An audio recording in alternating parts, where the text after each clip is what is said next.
10월 20일 월요일. 한 조각 토스트의 기적. 이삭 토스트라는 간판은 이제 우리 일상에서 낯설지 않습니다.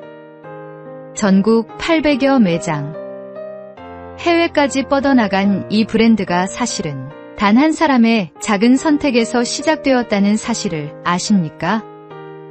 이삭 토스트 김하경 대표는 남편의 건강 악화로 생계를 책임져야 했습니다. 학원 강사로 일했지만 수입은 부족했습니다. 그러던 어느 날 봉사활동을 마치고 먹었던 토스트 한 조각이 그의 인생을 바꾸었습니다. 토스트 장사를 시작해보자는 마음이 생긴 것입니다. 1995년 청주의 3평 남짓한 작은 가게. 새벽부터 밤늦게까지 성실히 일하던 김 대표는 단순한 재료로 토스트를 만들었지만 한 여학생의 말이 전환점이 되었습니다. 여기에 소스를 바르면 훨씬 맛있겠네요. 가족들과 수없이 연구한 끝에 특별한 소스가 탄생했고 이는 이삭 토스트의 상징이 되었습니다. 그는 여전히 겸손합니다. 내가 이 땅에 살아있음으로 인해 한 사람이라도 행복하다면 그것이 성공이다.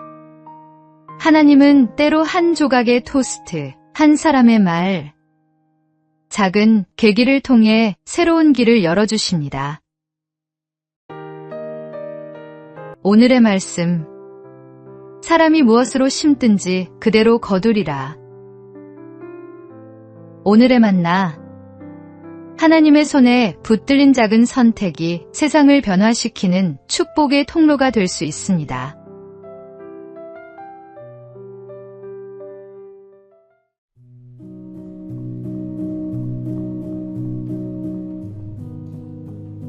(10월 21일) 화요일. 분노의 대가. 한 직원이 상사의 지적을 받게 되었는데 그날따라 피곤과 스트레스가 겹쳐 있었습니다. 처음에는 그냥 넘기려 했지만 마음속 억눌린 감정이 터져나왔습니다. 결국 그는 회의 자리에서 목소리를 높이며 상사와 심하게 다투었고 감정을 이기지 못해 사직서를 던져버렸습니다. 순간은 통쾌했을지 모릅니다. 하지만 그 결정은 돌이킬 수 없는 결과를 남겼습니다. 안정된 직장을 잃은 그는 곧 경제적 어려움에 부딪혔고 가정에도 불화가 생겼습니다. 무엇보다 시간이 지나 돌아보니 상사와의 문제는 차분히 대화로 풀 수 있었던 사소한 일이었습니다. 한순간의 분노가 인생의 중요한 기회를 잃게 만든 것입니다. 비슷한 일은 가정에서도 일어납니다. 부부 사이에 작은 의견 차이가 있을 때 서로 한 발 물러서면 충분히 해결될 문제들이 있습니다. 그러나 화가 난 상태에서 내뱉는 말 한마디는 상대의 마음에 깊은 상처를 남깁니다.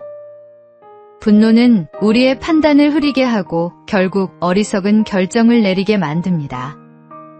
그러므로 화가 치밀어 오를 때는 잠시 멈추어 마음을 가라앉히고 깊은 호흡과 함께 주님께 지혜를 구해야 합니다. 오늘의 말씀. 노하기를 속히 하는 자는 어리석은 일을 행하고 악한 계교를 꾀하는 자는 미움을 받느니라. 오늘의 만나. 순간의 감정을 다스리는 지혜가 인생의 많은 문제를 해결하는 열쇠입니다.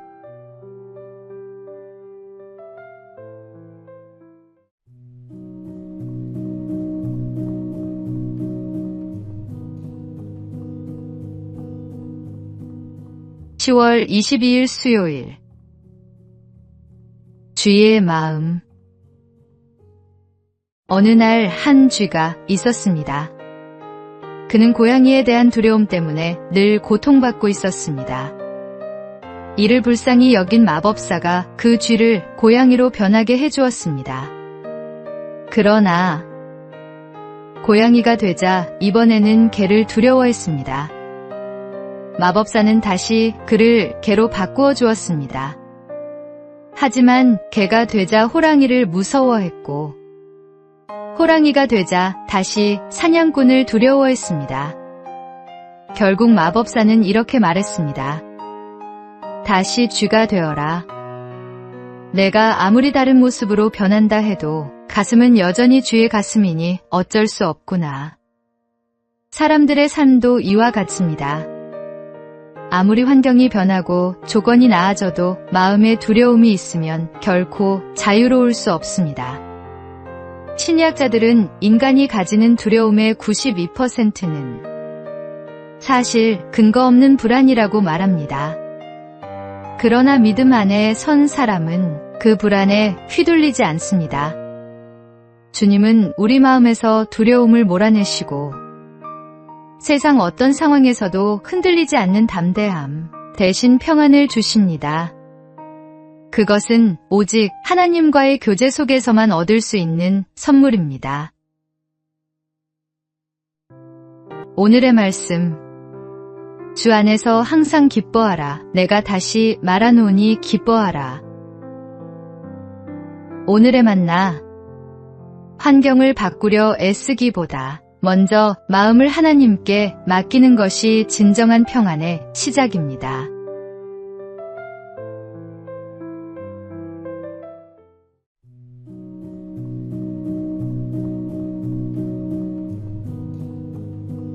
(10월 23일) 목요일. 기도의 성장 단계. 기도에도 성숙의 단계가 있습니다. 1단계. 아기의 기도는 가장 초보적인 단계입니다. 물질적인 것, 눈에 보이는 것을 구하는 기도입니다. 아기가 울기만 해도 부모가 다 알아서 채워주듯 막 신앙생활을 시작한 성도는 단순히 필요를 구하고 응답받는 경험을 하게 됩니다. 2단계. 청소년의 기도는 응성만으로는 통하지 않습니다. 원하는 대로 즉시 응답되지 않고 하나님의 뜻에 맞춰 순종해야 하는 훈련이 시작됩니다. 내 감정과 생각, 시간과 자존심까지 주님의 다스림을 받아야 합니다. 스스로 판단할 수 있지만 여전히 부모의 허락이 필요한 미성년처럼. 이 단계의 기도는 배움과 훈련의 과정입니다. 3단계. 장년의 기도는 성숙한 사랑의 단계입니다. 영혼이 주님과 깊이 연합되어 예수님을 신랑으로, 나는 그분의 신부로서 교제하는 기도입니다. 더 이상 말이 많지 않아도 그분 안에 머무르는 것만으로 충분합니다. 이 단계의 기도는 은밀하고 깊은 친밀함이 특징입니다. 기도의 성숙은 하루아침에 오지 않습니다. 그러나 주님과 동행하는 삶 속에서 점점 더 깊어져 갑니다. 오늘의 말씀. 쉬지 말고 기도하라. 오늘의 만나. 끊임없이 주님 앞에 나아갈 때 기도의 깊이와 친밀함이 더해지는 은혜를 경험하게 됩니다.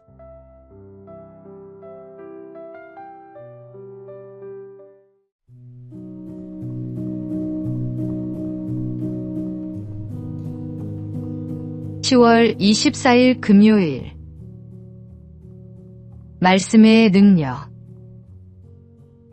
제가 하나님의 말씀에 사로잡혀 있기에 여기 제가 서 있습니다. 저는 달리 할 수 없습니다. 하나님이여 저를 도우소서. 종교개혁자 마르틴 루터가 보름스 회의에서 남긴 확고한 신앙 고백이었습니다. 그는 성경이 결코 정치적 도구나 개인의 권력을 위해 사용되어서는 안 된다고 믿었습니다. 오직 하나님의 말씀을 선포하고 전하기 위해 존재한다고 확신했습니다. 루터는 로마서를 통해 하나님의 뜻을 발견하고 1517년 95개조 반박문을 게시하며 본격적인 종교개혁의 길을 걸었습니다. 그는 훗날 이렇게 고백했습니다. 나는 오직 하나님의 말씀을 가르치고 설교하고 기록했을 뿐입니다. 그런데 놀라운 일이 일어났습니다. 말씀은 스스로 역사했고 교황의 권세조차 흔들리기 시작했습니다. 이 모든 것은 말씀의 능력 때문입니다. 루터가 종교개혁을 일으킨 이유는 당시 교회가 하나님의 말씀에서 멀어졌기 때문이었습니다. 오늘날도 마찬가지입니다. 아무리 훌륭한 프로그램과 교재가 있어도 말씀에 기초한 신앙이 우선되어야 합니다. 말씀은 살아있고 능력이 있어 우리의 삶과 세상을 변화시키는 힘입니다.